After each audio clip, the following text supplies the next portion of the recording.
안녕하세요 여러분. 후반기 융합 일본 지역학의 이해를 맡은 김경옥입니다. 이렇게 음성으로 여러분에게 인사를 드리게 돼서 저도 굉장히 안타깝게 생각하고 유감으로 생각을 해요. 그렇지만 우리가 지금 이 상황 이대로라면 후반기 마지막 부분에서는 한두 번쯤은 여러분들을 만날 수 있을 거라는 그런 기대감도 갖고 있습니다. 아무튼 후반기 수업 여러분들과 좀 재미있게 잘, 물론 음성으로 전달을 하고 여러분들도 이제 원격을 통해서 원격으로 이 강의를 접하게 되겠지만, 지난 전반기 수업 때처럼 전반기 수업을 제가 이렇게 박용구 교수님과 여러분과 이렇게 야리토리를 하는 그런 내용들을 잘 봤어요. 그래서 그런 적극성을 가지고 이번 후반기 수업도 함께 만들어 갔으면 좋겠습니다.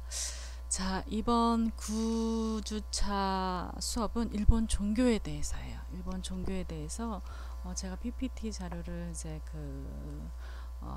가지고 왔는데, 이 PPT 자료를 중심으로 해서 설명을 해가면서 동영상이나 뭐 이런 것들은 물론 굉장히 많이 도움도 되고, 또 박용구 교수님과 여러분들이 이제 만들어간 수업을 확인을 하면서 보니까 동영상도 꽤 많은 부분 들어가 있더라고요. 근데 동영상이 이 용량이 너무 크다 보니까, 그리고 제가 여러분들에게 혹시라도 동영상이 꼭 필요한 그런 부분이 있다면 링크를 따로 이렇게 마련해서 여러분들이 찾아서 볼 수 있도록 그렇게 제공을 해줄 거예요. 그래서 이 PPT 자료는 주로 동영상보다는 이제 사진이나 또 주요 핵심 키워드를 가지고 여러분들에게 일본 종교에 대해서 설명을 해드릴 겁니다.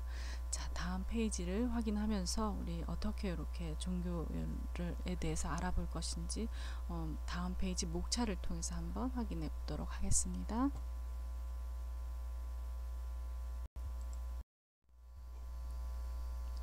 자, 이 PPT 자료의 목차를 보시면 첫 번째 일본인의 종교관에 대해서 우리가 알아볼 거고, 그 다음에 두 번째는 일본의 주요 종교가 어떤 종교가 있는지, 어떤 종교를 주로 갖고 있는지에 대해서 알아볼 거고, 그 다음에 요즘 신종교에 굉장히 많이 주목을 하고 있죠.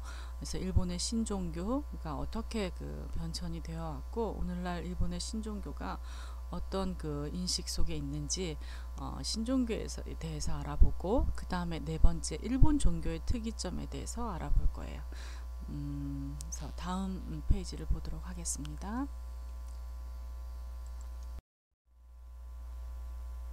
자, 여러분, 일본은 종교 국가다 이런 얘기 들어본 적이 있나요?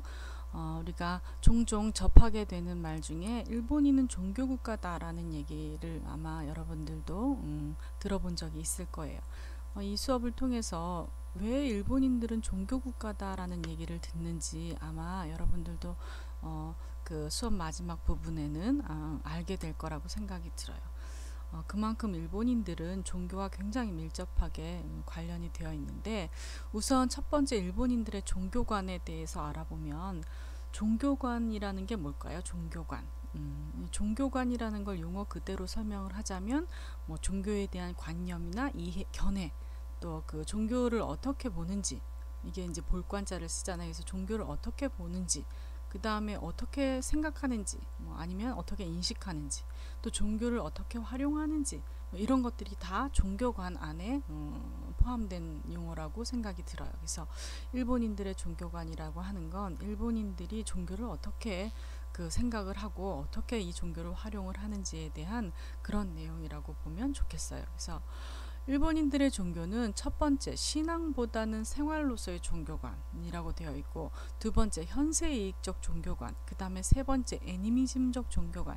요게 일본인들의 종교관을 이제 특징 짓는, 다 이렇다는 거는 아니지만 대체적으로 볼 때 일본인들의 종교관을 보니까 요런 특징들이 있더라라는 그런 내용들이에요. 그래서 첫 번째, 두 번째, 세 번째는 이제 다음 PPT 자료를 통해서 우리가 설명을 할 텐데 여러분들이 꼭 염두에 두어야 할 것은 일본인들의 종교관은 요 세 가지 요런 형태로 요런 것들을 일본인들의 종교관이라고 할 수 있다라고 이제 기억을 해두면 좋겠어요.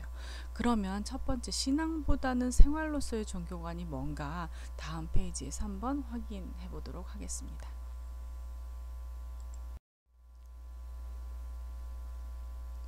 자, 여러분들은 종교가 뭐라고 생각을 하나요? 종교를 가지고 있는 사람들도 있을 테고 또 뭐 종교를 안 가지고 있는 사람들도 있을 텐데 일단은 종교는 저는 제 개인적인 뭐 종교를 한마디로 이렇게 정의를 할 수는 없지만 제가 제 개인적인 생각을 여러분들에게 얘기를 하자면 종교는 신앙이 바탕이 되어야 되는 것 같아요. 그렇죠?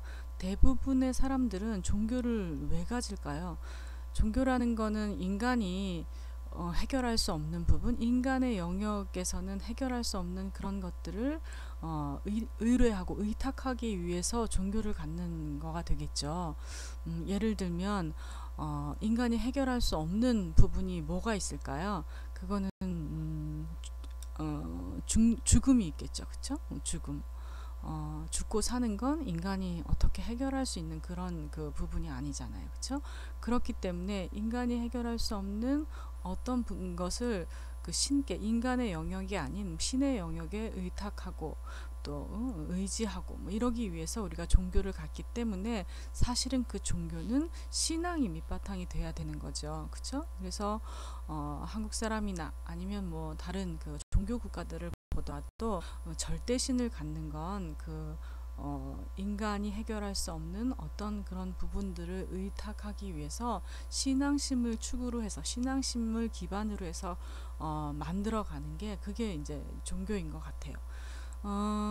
그렇다 보니까 사실은 신앙을 배제하고는 우리가 종교를 생각할 수 없는데 일본의 경우는 이 종교인 중에서 이 신앙을 가지고 종교 생활을 하는 사람들은 한 3분의 1, 30%, 뭐 한 35% 전체 인구 중에 신앙심으로 종교 생활을 하는 사람들, 그러니까 신앙으로 종교를 갖고 있는 사람들, 이런 사람들은 한 35%에서 40% 미만이라고 해요. 정확한 통계는 통계에 따라서 조금 숫자가 달라지긴 하지만 아무튼 35%에서 40% 정도가 전체 인구 가운데 종교인이 차지하는 이제 범위예요. 근데 한국 같은 경우는 한국도 조금 일본하고 비슷한데 우리가 여러분들 신앙을 가지고 있습니까? 종교를 가지고 있습니까? 라고 이제 물어봤을 때 네, 나는 뭐 크리스찬이에요. 나는 불교예요. 뭐 또 그 밖에 여러 가지 종교가를 신앙으로 종교를 가지고 있는 사람들, 이런 사람들 한국을 통계를 보면은 이제 한국 사람들은 한 40%에서 50% 사이. 그래서 한국 사람들이 조금 더 전체 인구를 인구 중에서 종교를 가지고 있는 사람들이 한국 사람들이 조금 더 일본 사람들보다 퍼센테이지가 높아요. 근데 왜 일본인들은 종교하고 정말 뗄래야 뗄 수 없는 밀접한 그런 관계를 가지고 있다라고 얘기를 하느냐면 일본 사람들은 특이하게도 이렇게 신앙을 중심으로 해서 신앙심을 바탕으로 해서 종교를 갖고 있는 게 아니라 이 종교라는 걸 생활 속에서 굉장히 많이 활용을 해요. 그래서 생활 속에서 그냥 생활로서의 종교를 가지고 있게 그런 종교관을 가지고 있고 그렇게 종교를 활용하고 있기 때문에 일본인들은 종교를 아주 종교와 밀접한 그런 나라다. 일본은 종교와 밀접한 나라다. 일본인들은 종교를 굉장히 종교인이다. 이렇게 얘기를 하는 거죠.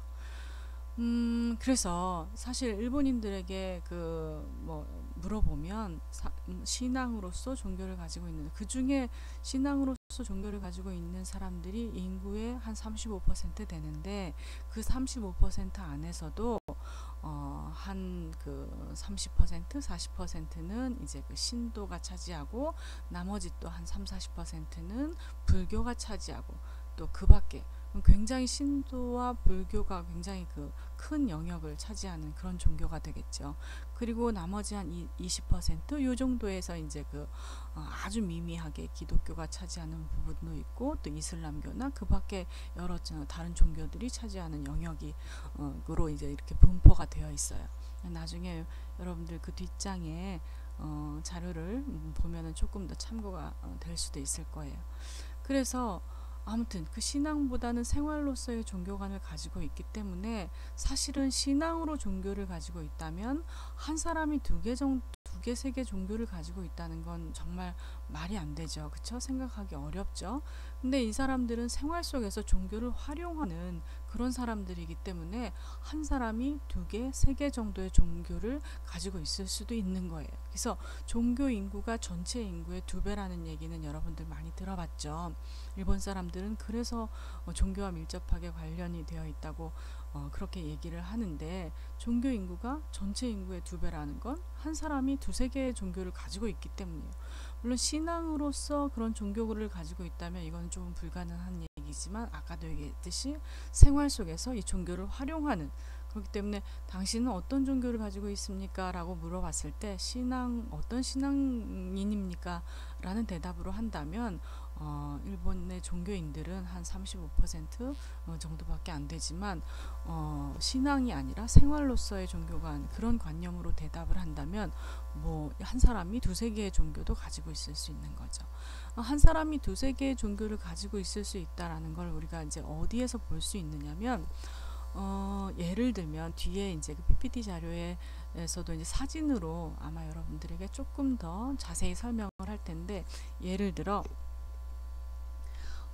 그 태어나면서 뭐 시치고산이라든지 이런 것들은 어린이들의 무병과 장수를 기원하는 그런 신토에 의해서 신토적인 그런 그 신앙심, 종교 의식 이런 거에 의해서 기원을 하는 그런 그 행사예요. 그래서 그런 뭐 시치고산이라든지 이런 것들을 보면 일본인들이 태어나면서 그 일본인들은 그 신토가 중심이 되는 신토를 믿는구나라고 할 수 있겠지만, 또 이제 그 생활을 성장을 해 나가면서는 기독교의 그런 어떤 그 의례, 행사 뭐 이런 것들도 많이 활용을 해요.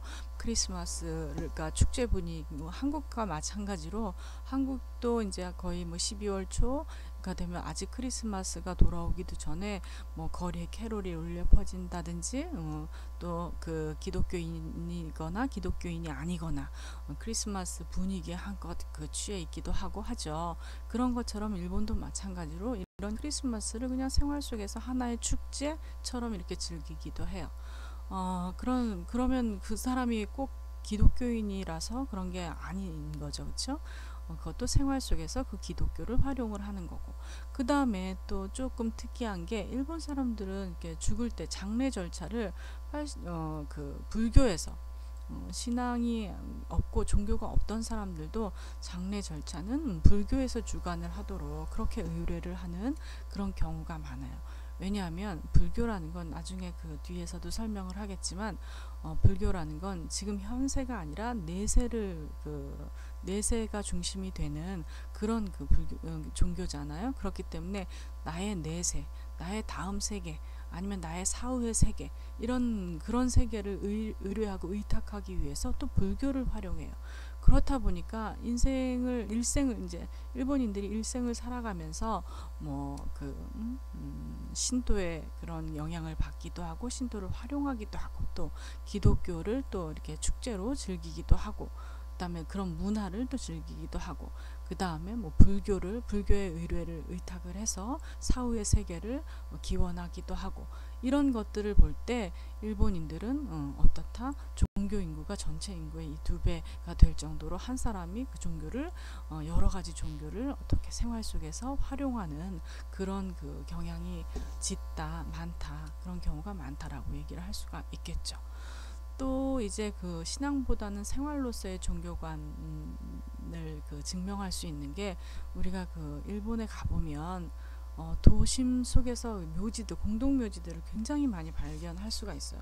저게 공원인가 하고 들어가 보면 이제 자연스럽게 이렇게 공원처럼 꾸며져 있어서 아주 그 도심 물론 도심이 아니더라도 어느 지역에 가나 일본인들, 우리는 왜 공동묘지 같은 경우에는 다른, 그러니까 인간들의 생활과 분리된 어떤 곳에 뭐 안치를 하든지 그런 곳에 모시잖아요, 그렇죠? 근데 일본인들은 자기네들 일상생활을 속에 그런 죽은 자들, 그러니까 죽은 영령들을 모시는 그런 형태들을 많이 볼 수가 있어요.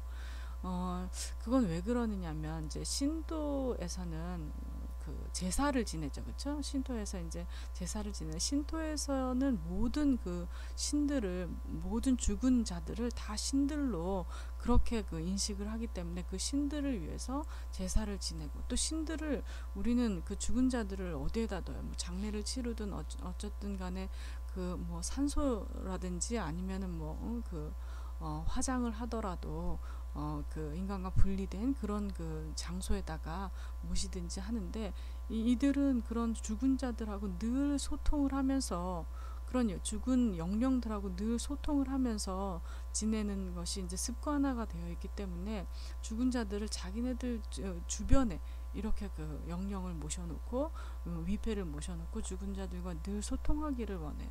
그렇다 보니까는 어때요? 공동묘지라든지 이런 것들을 인간들의 생활과 분리된 다른 영역 속에 놓지 않고, 인간들의 생활 속에 그냥 함께 그렇게 안치를 해놓는 거예요.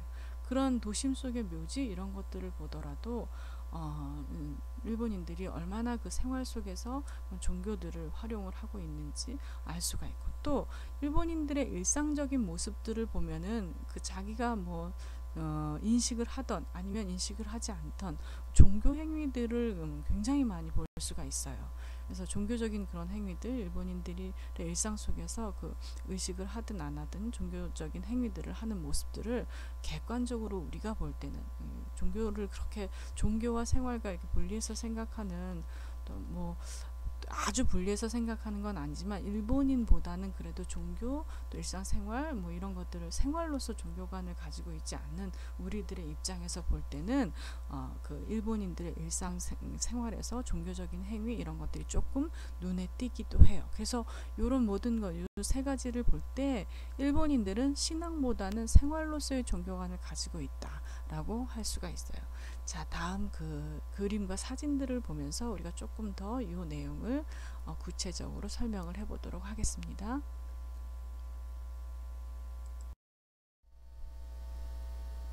자, 그럼 사진과 그림들을 보면서 좀 구체적으로 설명을 한번 해볼까요? 여기에서 보이는 왼쪽 그림을 보면 일본의 인구와 종교의 신자 수, 이렇게 제목이 나와 있죠. 거기 표를 좀 자세히 보면 일본의 인구 총수가 한 1억에서 1억 5천 사이에 그래프가 있는 거 보니까 한 1억 2,700, 1억 3천 정도의 숫자인 것 같아요. 그쵸? 근데 그 밑에 빨간색과 파란색, 또 그 밖에 노란색이나 주황색으로 표시된 그 부분을 보면 종교의 신자 수가 나와요. 그쵸? 종교의 신자 수 해서 신도계가 한 2분의 1을 차지하고, 그 다음에 불교계가 한 2분의 1을 차지하고 하는 걸 표로 볼 수가 있겠어요. 이거는 문화청 종교통계조사에서 소무시오죠. 총무성 인구 통계를 기준으로 해서 편집부가 작성을 했다고 이렇게 나와 있는데, 이 그림만 보더라도 일본의 총 인구 수보다 어때요? 그렇죠? 종교 인구, 종교 신자 수가 많은 걸 확인할 수가 있어요. 그 다음에 그 옆에 오른쪽 그림을 보면 전국의 신사, 그 다음에 오테라, 사원, 그 다음에 3대 콤비니 점포수, 이렇게 제목이 나와 있는 표가 있을 거예요. 이것도 한번 보면 맨 오른쪽에 콤비니 점포해가, 콤비니라는 건 이제 편의점을 얘기하는 거죠. 그래서 그 편의점 점포 수가 로션 같은 경우에는 하늘색으로, 그 다음에 패밀리마트 같은 경우에는 연두색으로, 또 세븐일레븐 같은 경우에는 주황색으로. 이게 그 밑에 보면 2018년도 상황이에요. 2018년도 조사를 이제 통계를 보면은 이렇게 점포 수들이 요 정도인데, 옆에 한번 보세요. 신사와 그 다음에 사원, 이 수는 굉장히 벌써 편의점보다 굉장히 많은 그런 숫자를 나타냈죠.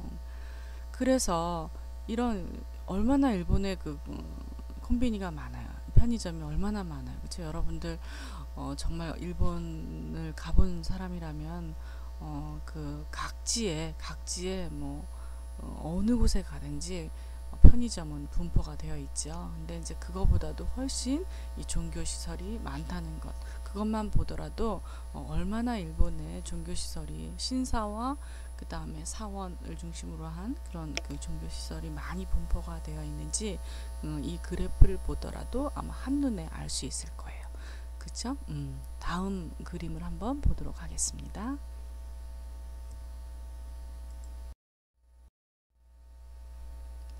자, 이번 사진은 일본의 타나바타 마츠리에 관련된 그런 사진들인데 아마 여러분들도 7월 7석에 대한 유래를 잘 알고 있을 거라고 생각을 해요.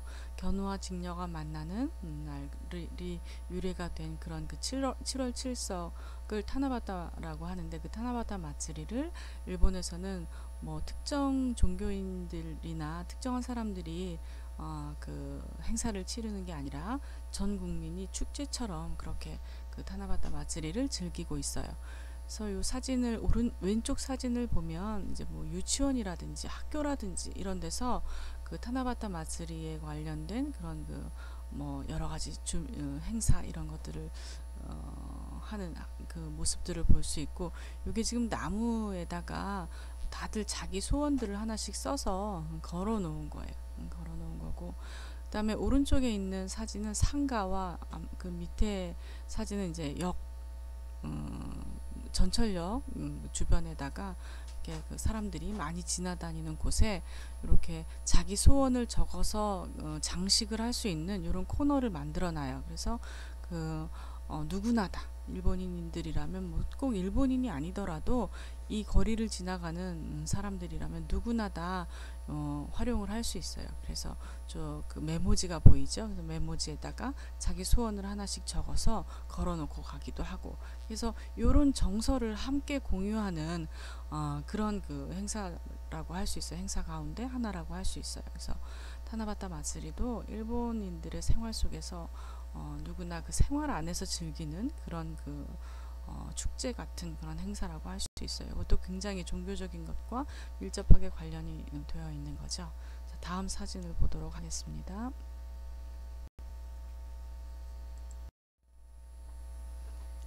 자, 이 사진은 오하카라고 해서 일본의 공동묘지예요. 근데 가만히 주변들을 한번 사진의 주변들을 한번 살펴보세요. 굉장히 높은 빌딩도 있고, 그 다음에 이제 주거지역, 오른쪽에 있는 사진 같은 경우에는 주거지역하고 아주 밀접하게 이렇게 붙어 있는 거리상 거의 구분이 안 돼 있을 정도로 여기가 공동묘지인지 아니면은 뭐 주택지가인지 구분이 안 될 정도로 굉장히 이렇게 가까이 붙어 있죠. 그래서 일본인들은 이 묘지를 우리나라하고 비교를 해볼 때 우리나라는 어디에다가 다른 일정한 특정한 장소에다가 죽은 자들의 영령을 모시거나 아니면 위패를 모시거나 하죠. 그쵸? 그래서 좀 일반 우리들의 일상생활에서 생활인 그런 지역에서 좀 분리된 일상생활과 분리된 다른 공간에 죽은 자들을 모신다든지 하는데, 일본인들은 자기네들 일상생활 생활 공간 안에 이렇게 오하카를 둬요. 그래서 언제든지 자기들이 조상들을 찾아뵙고 그러고 싶으면 언제든지 찾아뵐 수 있도록 그렇게 생활 공간 안에 함께 오하카를 두는 게, 함께 공동묘지를 두는 게 우리하고는 조금 다른 습관이라고 할 수 있어요. 이것도 이제 신토에서는 뭐라 그랬어요? 모든 죽은 자들을 신으로 영령이 깃들여 있다고, 아직도 인간들과 소통하고 있다고 생각을 하기 때문에, 그래서 이제 마쓰리도 하고 그런다고 했죠. 그렇기 때문에 소통을 잘 할 수 있도록 언제든지 또 죽은 자들과 함께 소통을 할 수 있도록 그런 인식 속에서 아마도 이렇게 주변에 일상생활에 그래서 벗어나지 않은 그런 공간에 오하카를 두고 있는 것 같아요. 자, 그래서 좀 저도 옛날에 제가 살던 동네에 조금 처음에는 우리 문화하고 좀 우리 문화에는 없던 그런 광경이기 때문에 굉장히 그 익숙하지 않아서 좀 두려움도 있었고, 또 제가 옛날에 그 유학 시절에 도쿄의 조시가야라는 곳에 살았었는데, 그 조시가야에도 동네에 이런 오하카들이 몇 군데나 있어요. 몇 군데나 있어서 예를 들어 뭐 학교까지 가는 그 중간에도 이런 공동묘지들이 몇 군데 있는데, 빙 돌아가면은 굉장히 멀죠. 그래서 가로질러 가면 약 5화가 안으로 들어가서 가로질러 가면 굉장히 가깝게 갈 수 있는 거리를 빙 돌아가야 되기 때문에, 어느 날 조금 학교에 늦었다 그러면 이 5화가를 가로질러서 간 날도 있어요. 그래서 주로 좀 익숙해지면은 뭐 이게 중간에 이런 그 무덤을 공동묘지를 가로질러 가도 아무렇지도 않은데, 처음에는 굉장히 좀 섬뜩하고 그런 그 느낌을 많이 받았죠. 더군다나 조금 그 일본은 비가 많이 오죠. 비라도 많이 오는 날이면 오늘은 가로질러 가는데 조금 그 깨름직한데, 그러면 이제 돌아가기도 하고 그런 적이 있었는데, 아무튼 제가 살던 그 조시가야 거기 그 오하카에는 또 나츠메 소세키, 아주 유명한 그 일본의 소설가죠. 나츠메 소세키의 오하카도 거기에 있었어요. 그래서 아주 사람들이 빈번히 자주 드나드는 그런 곳이기도 했어요. 그래서 그런 여러 가지 추억들도 있고, 또 그 책에 나오는 나츠메 소세키가 여기에 잠들어 있구나라고 생각을 하면은 또 조금 뭐랄까 좀 특별한 그런 그 감정을 갖게 되기도 하고 그랬던 기억이 있습니다. 그래서 아무튼 그 별도의 공간이 아닌, 인간 생활에서 떨어진 다른 영역이 아닌 인간 생활의 영역 안에 오하카를 두고 있는 이런 모습만을 보더라도 일본 사람들이 얼마나 그 종교적인 부분과 일상생활적인 부분, 이런 부분들을 밀접하게 연결시켜서 활용하고 있는지를 알 수가 있는 거죠. 자, 다음 그림을 보도록 하겠습니다.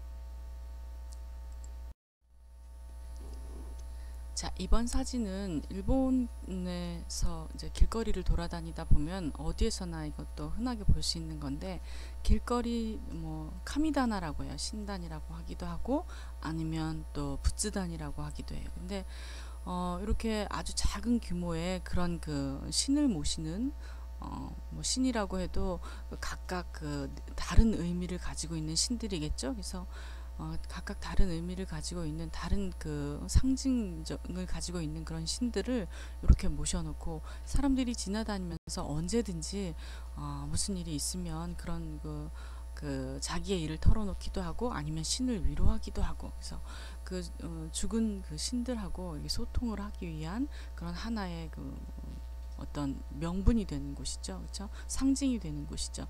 그런 풍경들, 그런 습관들을 가지고 있기 때문에 여러분들 아마 일본에 가면은 거리에서 이런 그 신들을 모셔놓은 조그만 그 신단, 이런 것들을 많이 볼 수 있을 겁니다.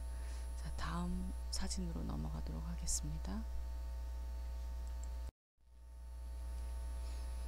자, 이 사진은 키요메노 시오라고 해서, 키요메가 뭐죠? 뭘 정화시키는, 그 다음에 그 깨끗하게 하는 이런 의미를 가지고 있어요. 그렇죠? 그래서 뭘 정화시키고 더러운 것을 이렇게 씻어버리는, 우리도 왜 소금을 그 여러분들 그런 장면들 많이 봤는지 모르겠지만 어떤 더러운 악귀라든지 뭐 이런 것들을 그 쫓아낼 때 소금을 던진다든지 뿌린다든지 하는 그런 광경들을 본 적이 있죠. 그런 것처럼 일본에도 이 소금으로 어떤 상황, 그 다음에 상태, 이런 것들을 정화시킨다는 그런 의미에서 상점들을 이렇게 좀 유심히 살펴보면 상점가의 그 문 앞에 소금을 이렇게 놔둔, 그걸 이제 키요메노 시오라고 하는데, 소금을 이렇게 다 잘 담아 놓은 그런 광경들을 아마 쉽게 목격할 수 있을 거예요. 그래서 또 이제 그 상점들이나 아니면 집 앞에 이런 그 접시에다가 놔두는 것도 있지만, 이제 이렇게 네모난 나무로 된 그런 상자에다가 담아서 놓는 경우도 있고, 그래서 이런 것도 보이고, 그 다음에 오른쪽에 맨 밑에 있는 사진을 보면 이렇게 사람들이 몸에 지니고 다닐 수 있도록 저렇게 조그만 주머니에다가 소금을 넣어서 이렇게 지니고 다니면서 악귀를 쫓는다는, 더러운 것을 이렇게 인간에게 해로운 것을 쫓아낸다는 그런 의미를 가지고 이런 걸 지니고 있는 사람들, 이런 사람들도 있어요. 오마모리라고 해서 그 어떤 부적 같은 거를 일본인들이라면 뭐 누구나 다 부적을 하나 두겠지만 그 가지고 있어요. 그렇죠? 오마모리, 자기를 뭐 지켜주는 어떤 것. 그래서 그런 것처럼 오마모리처럼 이렇게 소금도 이제 지니고 다니면서 부정한 것들을 이렇게 씻어내려고 하는 그런 그 행위를 하고 있죠. 그래서 이런 것들만 보더라도 일본인들이 그 종교적인 그런 뭐랄까 종교적인 행위 이런 것들을 일상적으로 평상시에 일상적으로 하고 있는 그런 모습들을 볼 수가 있는 거죠. 자, 다음 사진을 보도록 하겠습니다.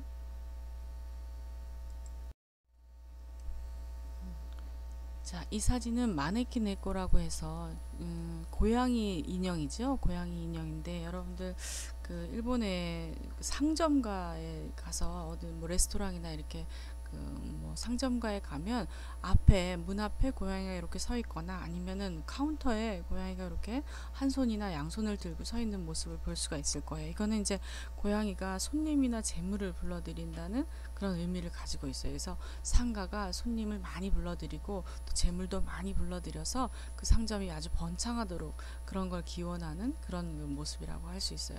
이것도 뭐 과학적인, 물리적인 이런 행위가 아니라 어떤 종교적인 그다음에 그 심리적인 이런 행위이기 때문에 일본인들의 종교 행위 가운데 하나라고 할 수 있는데 어쨌든 이런 그 복을 기원하는 그다음에 그 번창을 기원하는 이런 마음들을 담아서 하나의 상징으로 이렇게 압축을 해놓은 그런 그 모습이라고 할 수 있죠.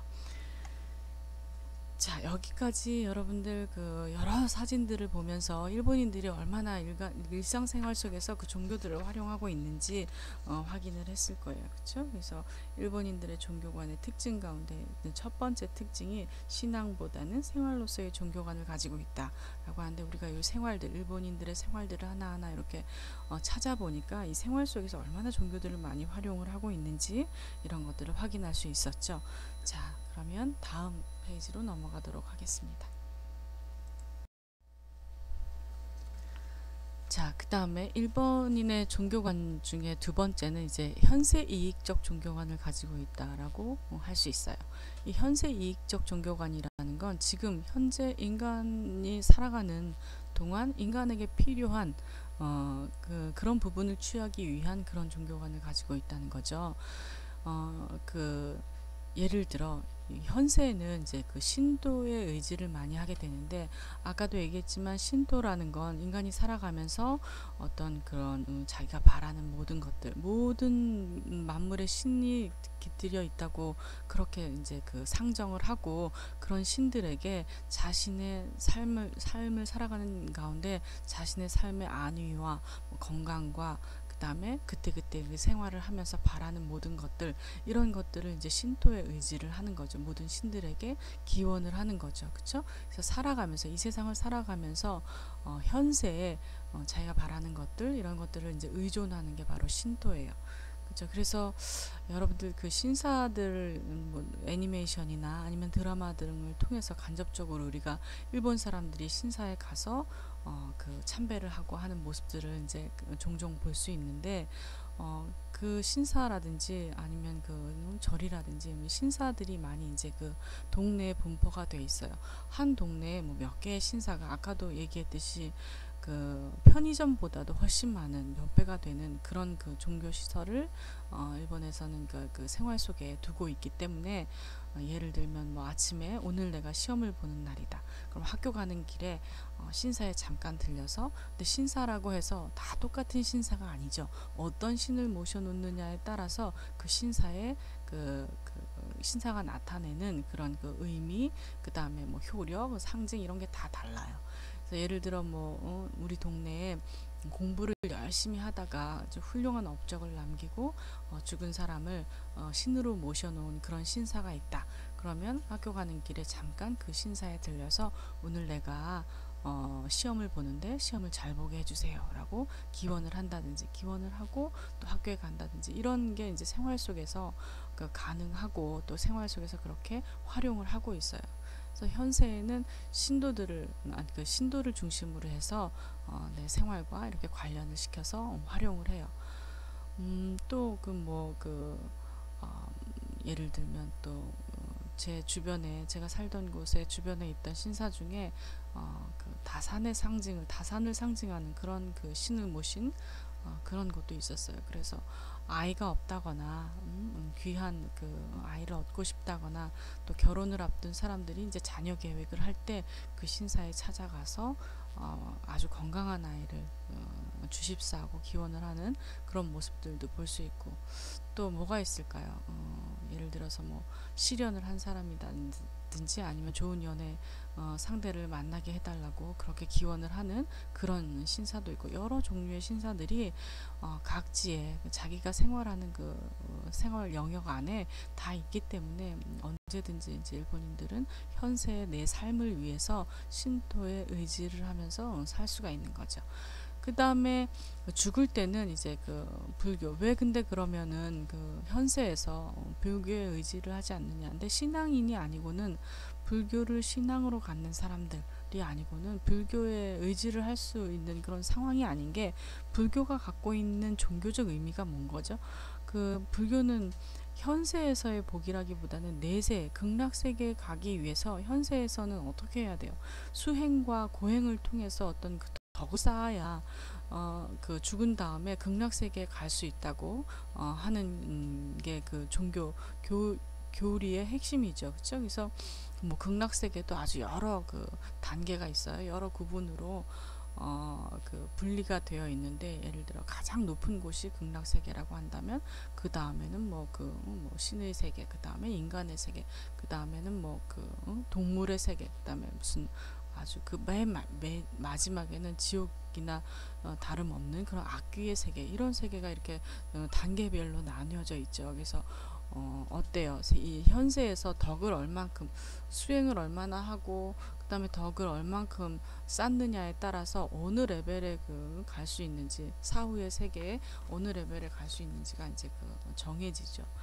뭐 불교가 다 똑같은 의미를 가지고 있는 건 아니지만, 불교의 핵심적인 그 의미가 그런 거라고 한다면, 현세에서는 어떻게 해야 돼요? 수행이나 고행을 해야 되기 때문에 그런 어려운 것에서 피해서 그 내세 현세에서는 불교를 좀 기피하게 되는 거죠. 근데 어때요? 내세 그 다음 세계, 사후의 세계를 보장해 줄 수 있는 거기 때문에 장례 절차를 그래서 불교에서 밟아요. 이 사람은 현세에서는 이 세상을 살아가는 동안에는 신도에 많이 의지를 하고, 또 그 밑에도 보이지만 이벤트성 종교 행위, 기독교를 중심으로 한 이벤트성 종교 행위도 했다고 하지만, 이 사람이 그 죽음을 맞이할 때는 불교에서 장례 절차를 밟아줌으로 인해서 내세에는 편안한 그런 극락 세계로 가기 위해서 기도를 해주는 그런 절차를 밟는 거죠. 그래서 굉장히 그 현세 이익적, 인간에게 유리한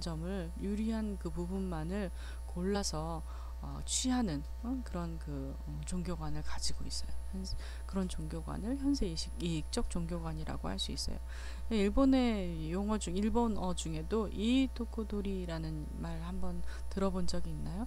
이토코도리라는 그 말은 여러분들 사전을 찾아보면 알겠지만, 여러 가지 중에서 아주 좋은 곳만 골라서 모아놓은 것, 좋은 것만 골라서 취하는 것, 이런 현상들을 이토코도리라고 하죠. 좋은 곳만 취한다라는 그런 의미를 가지고 있는 용어인데, 이런 용어들이 이제 그 일본인들이 흔히 쓰는 그런 용어인 것처럼, 종교도 마찬가지로 좋은 부분만, 그 인간에게 유리한 부분만 이렇게 골라서 그런 것들을 활용하는 그런 모습들을 볼 수가 있어요. 그래서 두 번째, 일본인들의 종교관으로 현세 이익적 종교관을 들 수 있는 겁니다. 자, 그 다음에 다음 페이지로 넘어가 보도록 하겠습니다. 자, 세 번째 일본인들의 종교관의 특징을 보면 애니미즘적 종교관을 가지고 있다고 할 수 있어요. 애니미즘이라는 용어를 보면, 애니미즘은 뭐예요? 우리가 일상생활 속에서 보이는 모든 것들, 그러니까 무생물에도 영혼이 있다고 생각하는 그런 세계관이 애니미즘이라고 할 수 있죠. 그래서 모든 우주 만물에는 정령이 깃들여 있다라는 그 만유정령관이라는 그 인식을 가지고 있는 그런 그 종교관이 애니미즘적 종교관이라고 할 수 있어요. 그 다른 말로는 뭐 토테미즘이라든지 아니면 원시적 종교관이라고도 이제 표현을 하는데, 일본인들은 애니미즘적 종교관을 가지고 있다라고 이제 할 수 있는 거죠. 어떤 부분을 보면 어떤 부분을 에서 그런 것들이 나타나는지 한번 살펴보면, 그 전장에서도 얘기를 했지만 죽은 자와의 소통, 이거는 마쓰리도 우리가 이제 제사를 지내면서 어때요? 마쓰리에서 이제 죽은 지난 박용구 교수님하고 수업을 했던 내용 중에 마쓰리 부분이 들어있죠. 그 마쓰리 부분의 그 수업 내용을 조금 다시 되짚어서 연상을 해보면, 생각을 해보면, 아마 마쓰리를 하는 가운데 죽은 사람들, 죽은 귀신들과 함께 오도리를 하는, 춤을 추는 그런 모습들, 이런 모습들도 아마 여러분들 봤을 거예요. 그렇죠? 그래서 그런 것들을 보면 신들을 불러 모아서 그 신들과 함께 그 춤을 추거나 아니면 그 음식을 먹거나 이러면서 그 시간을 즐기는, 그리고 또 마쓰리가 그 마지막 부분에는 신들을 이제 그 신들의 세계로 돌려보내는 그런 광경을 아마 여러분들 마쓰리를 통해서 봤을 거예요. 그렇죠? 그래서 그런 죽은 자와 소통하는 그런 부분, 마쓰리를 봐도 알 수 있고, 또 마쓰리뿐만이 아니라 일본 집에 가보면, 물론 이제 그 히토리크라시에서는 볼 수 없는 광경이지만, 그래도 간혹은 그래도 있어요. 히토리크라시는 이제 혼자 사는 그런 뭐 사람들, 이런 사람들 가정에서는 좀 흔하지 않지만, 제가 옛날에 그 친구 집에 한번 놀러 가본 적이 있는데, 친구가 혼자 이제 동경에 와서 유학 생활을 하는데, 친구의 그 집이 그 시조가에 있었어요. 친구의 집에 이제 한번 집가라고 하죠. 그 부모님이 살고 계신 집, 지금 부모님이 살고 계신 집에 한번 따라가서 이제 하룻밤 놀다 온 적이 있는데, 그 친구 집에 가보니까 그 친구가 이제 오랜만에 동경에서 따로 생활을 하기 때문에 오랜만에 이제 그 자기 집으로 이제 가게 된 거죠. 그래서 저도 그쪽 동네 뭐 같이 한번 동네도 돌아보고 자기가 원래 태어난 곳이 어딘지 한번 보여주겠다.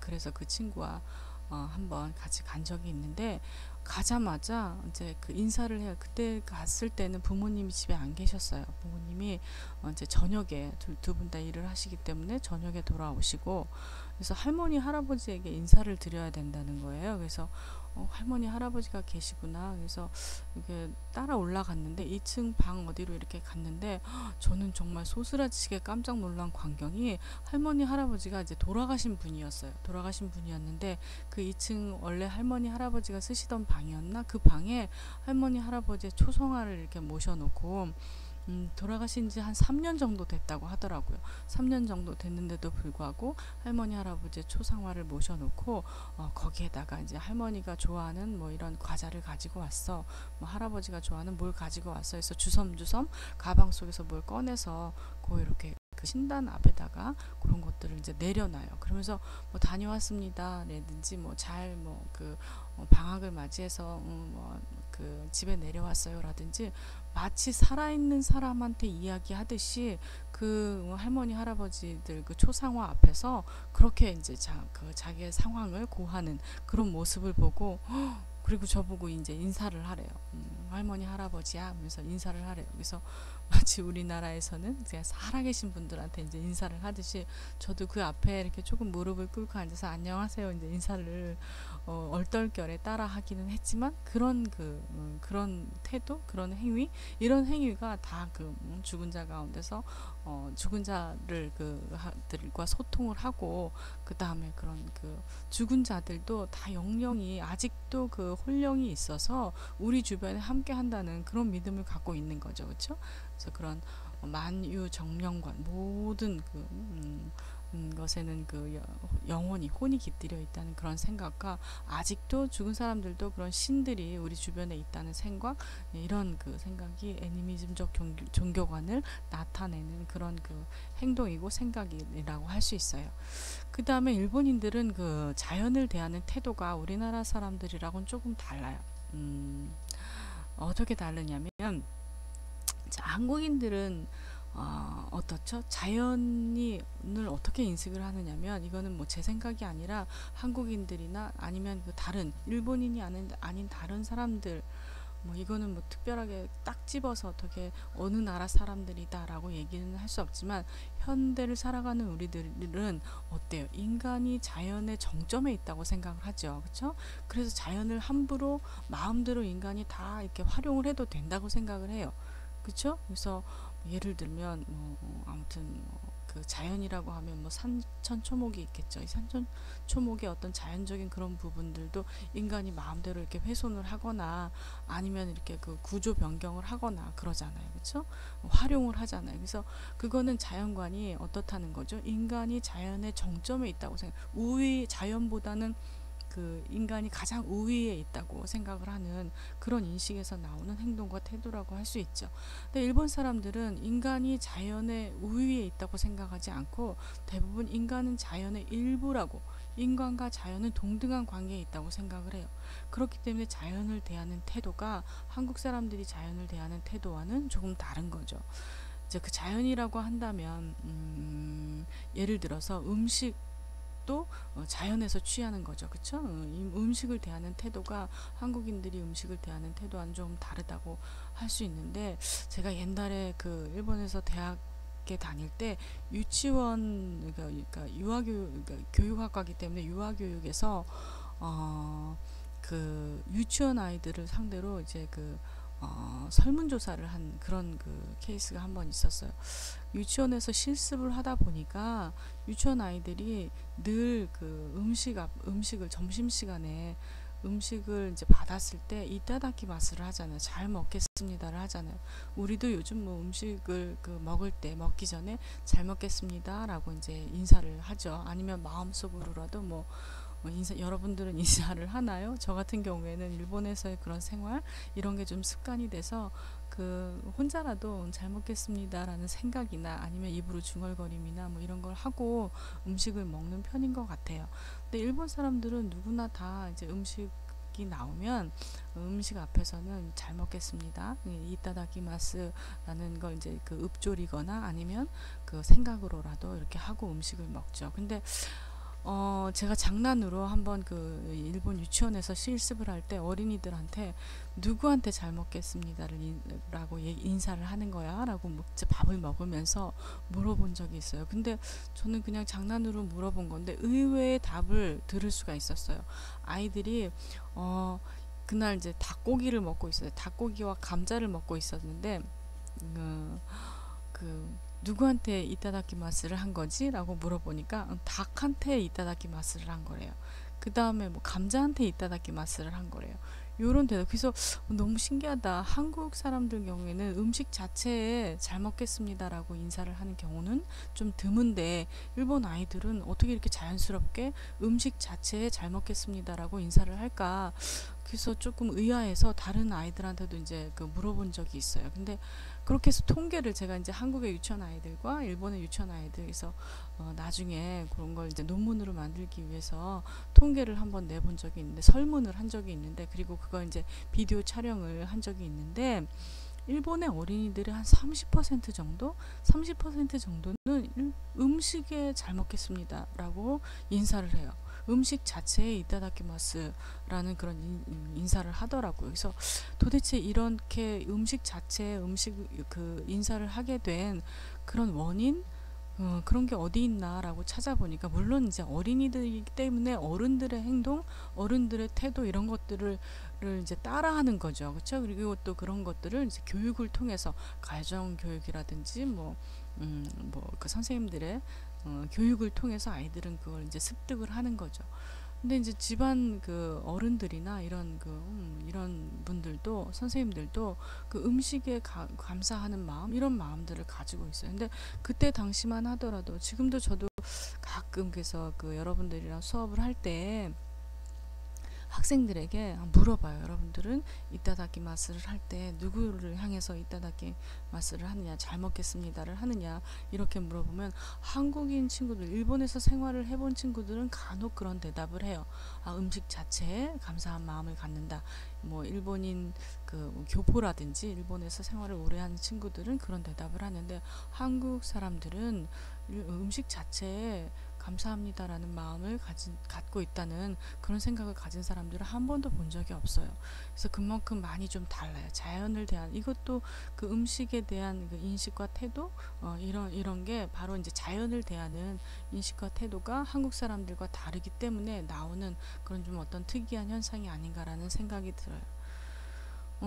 그렇게 자연을 대하는 태도가 다르다 보니까 음식을 대하는 태도, 그래서 그거를 아직 뭐 아주 옛날의 일이라 졸업 논문 레포트로 그런 걸 작성을 해서 냈던 생각이 지금 나는데, 어쨌든 그런 일본의 어린이들뿐만이 아니라 어른들도 이런 자연을 대하는 태도, 이런 것들을 보면 애니미즘적 종교관에서 벗어나 있지 않다라고 할 수 있는 거죠. 그다음에 물론 뭐 아이들이 그 유치원에 보면은 닭도 키우고 또 뒤에 텃밭에다가 뭐 감자도 심고 해요. 근데 애들도 이렇게 보면은 선생님들이 그런 태도들, 그런 인식들을 갖도록 그렇게 유도를 하는 장면들을 많이 볼 수 있어요. 그 닭한테 인사를 하는 거라든지, 뭐 감자를 캐면서 뭐 감자야 뭐 어쩌고 저쩌고 하면서 이야기를 하는 그런 광경들, 이런 광경들을 선생님들이 이렇게 같이 아이들이랑 함께 하면서 아이들한테 저절로, 그러니까 자연적으로 그런 마음들, 자연이나 뭐 이런 것들을 대하는 태도, 이런 그 심성, 이런 것들을 이제 길러주는 것 같아요. 그래서 그게 어렸을 때부터 그런 그런 정서를 가지고 있다 보니까 이런 애니미즘적 종교관, 이런 것들이 이제 토착화되고 있는 게 아닌가라는 생각이 듭니다. 그래서 일본인들의 그런 태도, 행동, 뭐 인식, 이런 것들을 보면 일본인들의 종교관 가운데 특징적인 것이 이런 애니미즘적 종교관을 가지고 있다라고 볼 수가 있어요. 자, 여기까지가 일본 종교에 대한 전반적인 전반의 부분이에요. 전반의 부분.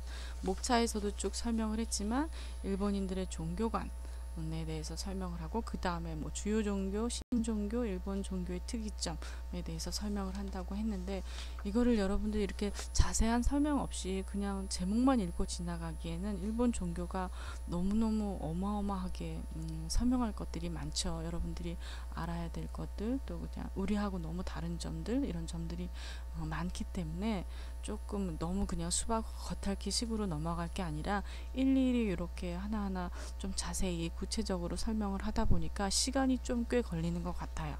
그렇죠? 그래서 이게 한 시간에 그 설명이 다 끝났으면은 좋겠지만, 이번 시간에는 여기까지, 그 일본인들의 종교관까지 이제 그 설명을 하고, 여러분들 혹시 더 찾아보고 싶은 점이 있으면, 또 조금 더 궁금하고 구체적으로 알고 싶은 점이 있으면 질의응답란에 질문을 이제 올려놓으세요. 그럼 그걸 보강을 해서 제가 이제 체크를 해서 여러분들에게 대답을 해주도록 하겠고, 여기까지가 종교 전반의 강의입니다. 그 다음에 다음 시간에 다음 10주차에 주요 종교와 그 이후에 순서대로 여러분들에게 전달을 해주도록 하겠습니다. 자, 여러분, 그 첫 번째 수업인데, 저하고는 이제 첫 번째 수업인데 어땠나요?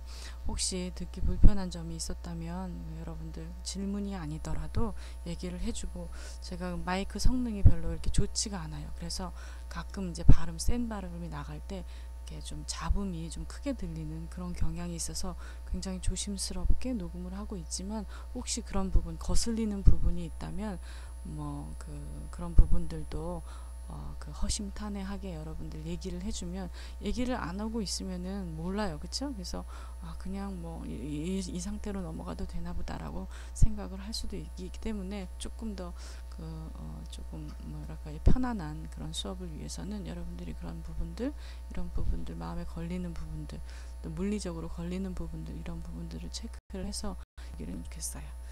자, 이번 강의는 마치도록 하겠고, 다음 주 강의에 또 이제 그 이 뒷부분들을 녹음을 해서 올려놓도록 하겠습니다. 수고하셨습니다.